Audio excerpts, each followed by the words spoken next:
North Korea is not a mystery that appeared out of nowhere. It is the tragedy of a nation sacrificed on the chessboard of great powers.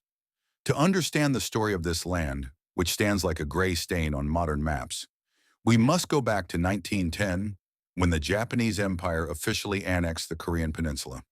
This 35-year-long brutal colonial period attempted to erase the Korean identity, but it also sowed the seeds of a fierce underground resistance. Within that resistance, a young guerrilla leader trained by the Soviet Union was rising to prominence. Kim Il-sung, the man who would later be known as the Eternal President. When World War II ended in 1945 and Japan surrendered, Koreans dreamed of a unified sovereign nation. However, the world was being carved into two poles. In a hurried decision, the United States and the Soviet Union divided the peninsula along the 38th parallel, a line drawn almost randomly with a ruler on a map. A communist regime backed by Stalin was established in the north, while a capitalist structure supported by the U.S. took shape in the south. What was intended to be a temporary military boundary soon transformed into the most fortified border in the world, separating millions of families and bringing the globe to the brink of nuclear war. In 1948, the Democratic People's Republic of Korea was proclaimed in the north under the leadership of Kim Il-sung. On the morning of June 25, 1950, backed by Soviet tanks, North Korean forces crossed the 38th parallel to invade the south. This marked the beginning of the Korean War, a 3-year conflict that cost millions of lives. When the fighting ceased in 1953, no side had achieved a total victory. An armistice was signed, but a formal peace treaty was never reached. Technically, North and South Korea remain at war to this very day. In the aftermath of the war, Kim Il-sung declared the Uche ideology, a philosophy of self-reliance that, in practice, turned the country into an isolationist fortress. While North Korea was initially more industrialized than the South due to Soviet aid, the collapse of the Soviet Union in the 1990s cut the country's lifeline. The nation plunged into a period known as the Arduous March, one of the most devastating famines in history. While millions starved, the regime chose to divert all remaining resources toward the military and the development of nuclear weapons rather than feeding its people. To truly comprehend North Korea, one must understand the Songbun system. Established in the late 1950s, this is a terrifying social classification that remains active today. Every citizen is divided into 51 categories based on their loyalty, family history, and perceived threat to the state. These categories fall into 3 main classes: the loyal, the wavering, and the hostile. If your ancestors fought against the Japanese, you are loyal, granting you the right to live in the capital, Pyongyang, and attend university. However, if your family history includes a religious leader, a landowner, or a relative who fled to the south, you are marked as hostile. Those in this class are condemned to a lifetime of forced labor and poverty. It is the most rigid, bloodline-based caste system in the modern world. Everything in North Korea revolves around the Kim dynasty. This succession, starting with Kim Il-sung, continuing with his son Kim Jong-il, and now led by his grandson Kim Jong-un, has created a cult of personality unlike any other. The leaders are not just heads of state, they are worshipped as living gods. In schools, children are taught absurd myths, such as Kim Jong-il being born under a double rainbow or hitting 11 holes in one during his first game of golf. This massive propaganda machine is sustained by a total information blackout. In a land with no internet and where consuming foreign media is punishable by death, the people are told only one truth: that North Korea is the most prosperous nation on earth, and everyone outside is a monster waiting for a chance to attack. In this first chapter, we have explored the roots of how North Korea became the isolated shadow it is today. This was not just a political choice, it is a story of a massive wall built with fear, manipulation, and historical trauma. In the next chapter, we will look into the darkest details of daily life behind these walls, the deadly risks of the defection routes, and why the modern world still cannot solve this enigma. The North Korea files have only just begun.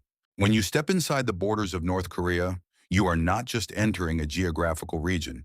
You are stepping onto a massive stage where every second is choreographed down to the finest detail.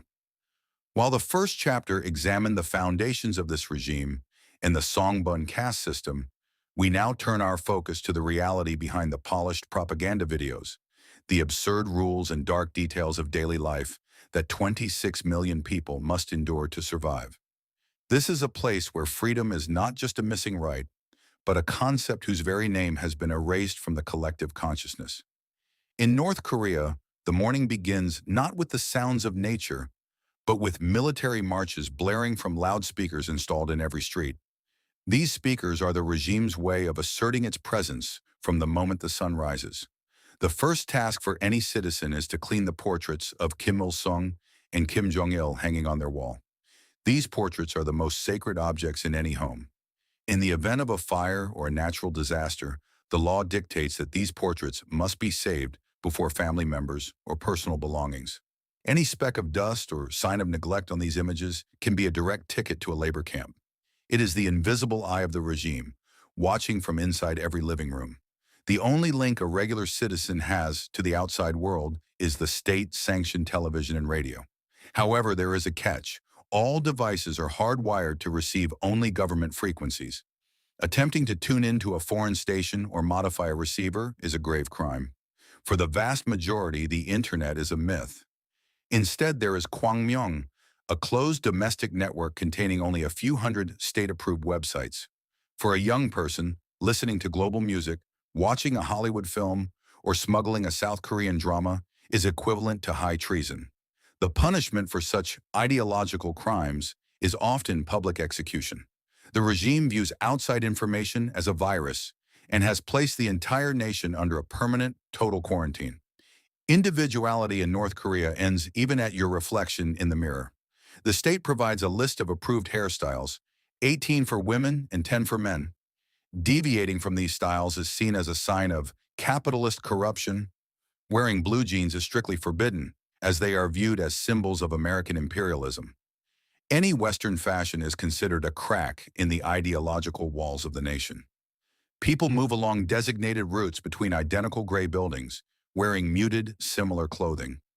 Even the robotic movements of the female traffic officers in Pyongyang serve as a chilling reminder of the total mechanization of human life.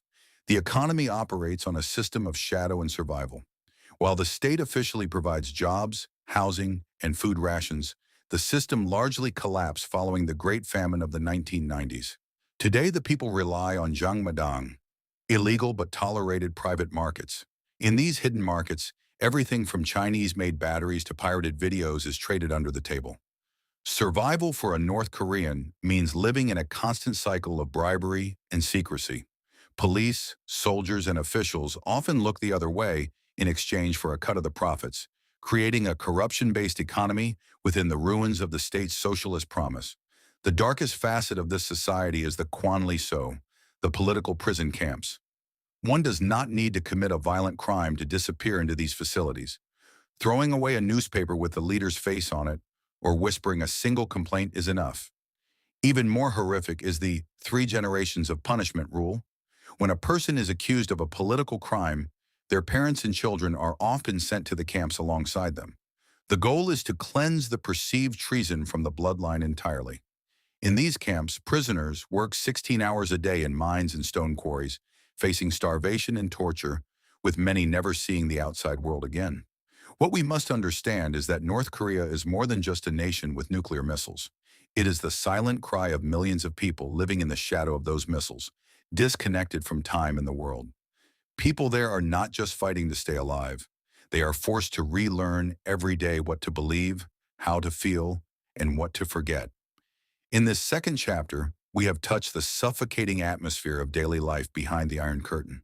In the next chapter, we will explore the stories of those who dared to escape, the defectors who crossed minefields and frozen rivers, and the immense trauma they face when they finally reach the outside world. The darkness at the heart of North Korea is deeper than it appears. Defecting from North Korea is not merely crossing a physical border. It is a high-stakes dance with death and the act of setting your entire past on fire, knowing you can never return. Crossing the demilitarized zone, DMZ, the most heavily fortified border in the world, is nearly impossible. It is surrounded by millions of landmines, barbed wire, and thousands of soldiers ready to pull the trigger at any moment. Therefore, the only hope for defectors lies in the Yalu or Tumen rivers, which mark the northern border with China. In the freezing cold of winter, walking across a river frozen at -40 degrees, They fear not only the bullets of North Korean border guards, but also the risk of being trapped under the ice. However, reaching the other side of the river does not mean achieving freedom. For a North Korean stepping onto Chinese soil, the real nightmare begins there. The Chinese government defines these people not as refugees but as economic migrants, and deport them directly back to the North Korean regime upon capture. Being sent back means execution or a slow death in a labor camp for a defector. Why does a person leave their entire family and life behind to take such deadly risks? Because the regime imprisons not only the body, but also the soul. Since the early 2000s, the number and methods of public executions in North Korea have reached terrifying proportions. People executed with anti-aircraft guns in front of a stadium full of people for merely watching a forbidden Hollywood movie or speaking with a relative in South Korea is the most chilling message the regime gives to those left behind. Obey or perish. Under Kim Jong-un's rule, even the highest-ranking figures of the regime are not exempt from this horror. In a system that eliminates its own uncle and closest advisors with a single order, the life of an ordinary citizen is nothing more than a statistic. This climate of fear has completely destroyed mutual trust among the people, creating a social schizophrenia where children report their parents and neighbors report each other. Yet in the foundations of this massive empire of fear, a crack is leaking that neither tanks nor missiles can stop. Information. Today, it is not just people crossing the rivers. Smuggled USB drives, balloon-dropped leaflets, and illegal radio waves are slowly eroding that insurmountable ideological wall in the minds of the people. When a North Korean youth watches a forbidden foreign broadcast and sees people discussing freely on the streets or finds stores overflowing with food, the capitalist hell myths told to them until that moment collapse one by one. Information is a much greater threat to this regime than nuclear weapons. Because once a mind is awakened, it is impossible to enslave it again. The regime uses signal jammers in border areas and conducts house-to-house raids to check the seals on televisions and radios to stop this leakage. Nevertheless, the light of truth finds a way to seep into even the darkest cells. Survival inside this closed box requires not only obedience to the state, but also a constant talent for acting. Neighborhood units called Inmanban monitor every individual's daily movements, who enters whose house, and how clean the leader's portraits are in the home. In a place where social life is so constricted, the only refuge for people is their own minds. However, the regime occupies those minds through propaganda as well. The distorted history taught in schools, the military success fables repeated daily on state television, and the lie that the outside world is in chaos paralyze the perception of reality for millions. Despite this, the irrepressible desire for freedom in human nature finds a gap to seep through even the heaviest pressures. North Korea may be seen by world politics today only as a security problem or a nuclear threat. While diplomats bargain at tables, millions of people whose names are forgotten and whose stories are left unfinished struggle for survival behind this curtain of fog. They are the silent victims of the longest-running and darkest social experiment in history. Every forbidden frame and every secret recording taken in these lands actually screams one thing. No power can forever suppress the ancient human hunger for freedom. No matter how thick the iron curtains are, they are destined to rust. Let's recall that famous satellite image once more. The photograph where the south shines like a glittering sea while the north is plunged into pitch darkness. That darkness is not just the absence of electricity, it is the stolen future, the hijacked dreams, and the silenced voice of a people.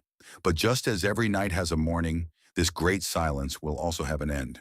History has shown us that no dictatorship lasts forever, and no wall can stand eternally before a people in search of freedom. Beyond the border, in that deep darkness, millions of people are still waiting for the sun to rise and for their children to one day speak without fear. Our duty is to keep looking into that darkness and never forget this tragedy, because forgetting does nothing but make those walls even thicker. As long as truths continue to leak, one day those lights will shine in the north as well, and life will begin to flow again in this land where time has stopped.